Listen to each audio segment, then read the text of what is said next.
అందరికీ నమస్కారం. నేను మీ రాఘవేందర్. తెలంగాణ రాష్ట్రంలో ప్రస్తుతం ఒక అంశం చర్చనీయాంశంగా మారింది. తెలంగాణ జాతిపితగా చెప్పబడే కేసీఆర్ అదేవిధంగా 2 టర్ములు 2 సార్లు తెలంగాణ రాష్ట్రానికి ముఖ్యమంత్రి అయిన కల్వకుంట్ల చంద్రశేఖరరావు. కేసీఆర్ ఒక రాజకీయ మేధావి, రాజకీయ ఉద్దండుడు. కేసీఆర్ లేకపోతే తెలంగాణ లేదు, కేసీఆర్ లేకపోతే తెలంగాణ వచ్చేది కాదు అన్న అంశం ఎవరిని అడిగినా చెప్తారు. అంటే ముఖ్యంగా ఈ అంశాన్ని భుజాన వేసుకొని ఉద్యోగ సంఘాలను కావచ్చు, కవులను, కళాకారులను, కార్మికులను, విద్యార్థులను, మొత్తం తెలంగాణ వ్యాప్తంగా ప్రజానికాన్ని ఈ ఉద్యమంలో ఒక తాటిపైకి వచ్చేలా చేసిన ఘనత ఎవరిదయ్యా అంటే కేసీఆర్ దనే చెప్పాలి.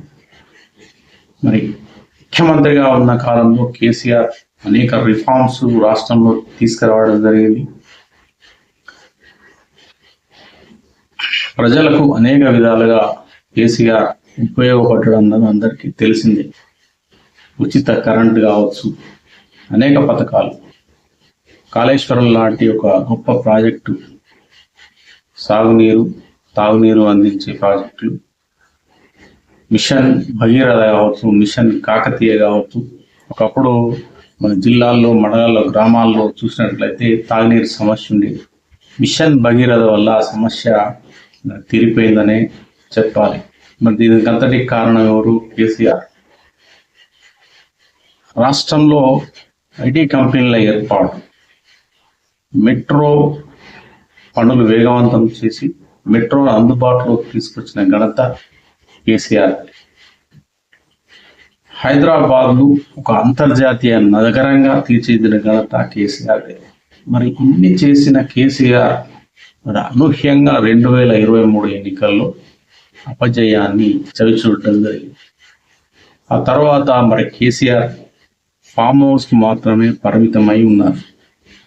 అయితే ప్రతిపక్షాలు కావచ్చు, బీఆర్ఎస్ అంటే పడని వాళ్ళు కావచ్చు, కేసీఆర్ అంటే పడని వాళ్ళు కావచ్చు, చాలామంది అనేక రకాలుగా మాట్లాడారు. కేసీఆర్ ఎందుకు ఫామ్ హౌస్లో ఉంటారు, కేసీఆర్ తప్పులు చేశాడు, కాళేశ్వరంలో కమిషన్లు తీసుకున్నాడు, 1,00,000 కోట్ల కుంభకోణం, రాష్ట్రాన్ని దోచుకున్నారు, అరెస్టులకు భయపడి ఫామ్ హౌస్కి పరిమితమై ఉన్నాడు, తప్పులు చేశాడు కాబట్టి. ఇట్లా రకరకాల కాంగ్రెస్ మాట్లాడుతూ ఉంది, రకరకాల పార్టీలు మాట్లాడుతూ ఉన్నాయి, రాజకీయ నాయకులు మాట్లాడుతూ ఉన్నారు. కానీ నా అనాలిసిస్ ప్రకారం ఏంటంటే దాదాపు 2001 నుంచి 14 వరకు దాదాపు 13 సంవత్సరాలు పగలనక రేయనక ప్రత్యేక తెలంగాణ రాష్ట్రం కోసం మడమ తిప్పని పోరాటం చేసిన కేసీఆర్ మరి తెలంగాణ ప్రజలకు ఒక ప్రత్యేక రాష్ట్రాన్ని వాళ్ళ ఒడిలో పెట్టేసింది. మరి తెలంగాణ రాకముందు సమైక్యాన రాష్ట్రంలో మరి ఏ విధంగా ఉద్యోగులు ఇబ్బందులు పడ్డారు, సామాన్య ప్రజానికం ఏ విధంగా ఇబ్బంది పడ్డారు, ప్రత్యేకంగా నేను కూడా అనుభవించాను కాబట్టి చెప్తాను. మరి అలాంటి పరిస్థితిని రూపమాపి పోగొట్టి ఒక ప్రత్యేక తెలంగాణ తీసుకొచ్చి తెలంగాణ జాతిని, తెలంగాణ యువతను, తెలంగాణ మనిషిని, తెలంగాణ మట్టికి గౌరవం వచ్చేలా చేసిన వ్యక్తి ఎవరంటే కేసీఆర్. మరి కేసీఆర్ మనసులో ఎంత ఉండాలి? నేను రాష్ట్రాన్ని సాధించాను, నేను ముఖ్యమంత్రి అయ్యాక అనేక రిఫార్మ్స్ తీసుకొచ్చాను, అనేక నిర్మాణాలు చేపట్టాను,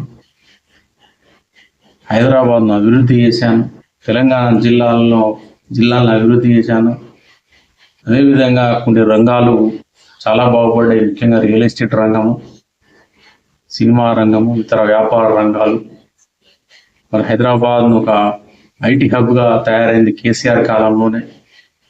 ఇవన్నీ కేసీఆర్ హయాంలోనే జరిగాయి. కేసీఆర్ ఆయనకు ఎంతవరకు చేతన అవుతుందో అంతవరకు కష్టపడి తెలంగాణ ప్రజలకు సేవ చేశాడని మనం కొందరు అనుకుంటారు, కొందరు అనుకోవచ్చు. కేసీఆర్ మాత్రం ఖచ్చితంగా అనుకుంటాడు.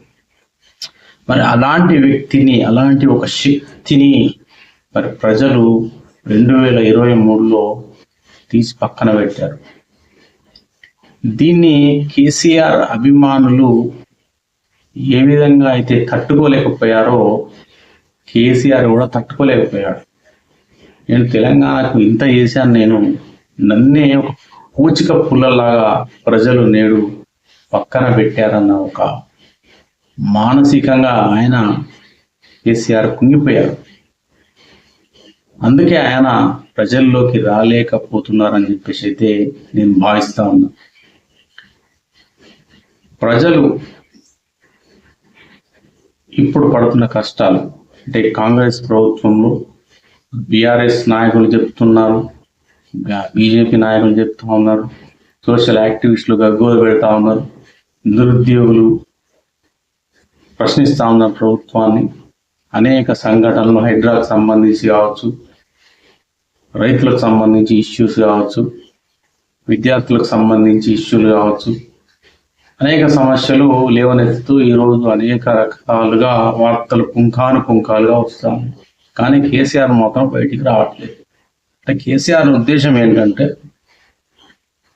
నేను తెలంగాణ రాష్ట్రం తీసుకొచ్చాను, తెలంగాణకి చేయాల్సినంత చేశాను, నన్ను పక్కన పెట్టారు, ఇప్పుడు మీరు అనుభవిస్తున్నారు, అసలు అనుభవిస్తే ప్రజలకే ఒకసారి అంటే వాళ్ళకే తెలిసి వస్తుంది అన్న విధంగా కేసీఆర్ ఈరోజు ఆయన అంటి ముట్టనట్లు తెలంగాణ రాజకీయాలకు కొంత విరామం ఇచ్చేసి ఆయన ఫామ్ హౌస్కే పరిమితమయ్యారు. అదేవిధంగా ఆయన వయోభారం కావచ్చు, ఆరోగ్య సమస్యలు కావచ్చు, అదొక కారణం కూడా చెప్పవచ్చు. కానీ మరి తెలంగాణ 2023లో జరిగిన ఎన్నికల్లో బీఆర్ఎస్ వచ్చిన సీట్ల సంఖ్య, ఈ విధంగా అన్ని చూసుకుంటే మొత్తం మీద కేసీఆర్ కొంత ఆయనకు మానసికంగా కుంగిపోయాడు అనుకోవచ్చు. తెలంగాణ ప్రజానీకం మీద అసహనం, కోపం కూడా వచ్చి ఉంటుందని నేనైతే అనుకుంటాను. అయితే కేసీఆర్ తప్పకుండా ఒక సమయం చూసుకొని ఖచ్చితంగా మళ్ళీ తెరపైకి వస్తాడు. కేసీఆర్ రావాలని ప్రజలు ప్రస్తుతం కోరుకుంటా ఉన్నారు. ఈ ఏదైతే అంటే వి వాంట్ కేసీఆర్ మళ్ళీ తిరిగి రావాలి అనే నినాదము, ఆ నినాదం రాష్ట్ర వ్యాప్తంగా ఉధృతమైతే ఖచ్చితంగా కేసీఆర్ ఎన్నికలకు 1 సంవత్సరం ముందు కావచ్చు, ఇంకా 6 నెలల ముందు కావచ్చు, ఖచ్చితంగా ప్రజల ముందుకు వస్తాడు. మళ్ళీ ఖచ్చితంగా రాష్ట్రంలో అన్ని జిల్లాల్లో పర్యటిస్తాడు. మళ్ళీ తెలంగాణ సమాజానికి, తెలంగాణ పౌరులకు అందరికీ దగ్గర అవుతాడు. రాజకీయాల్లో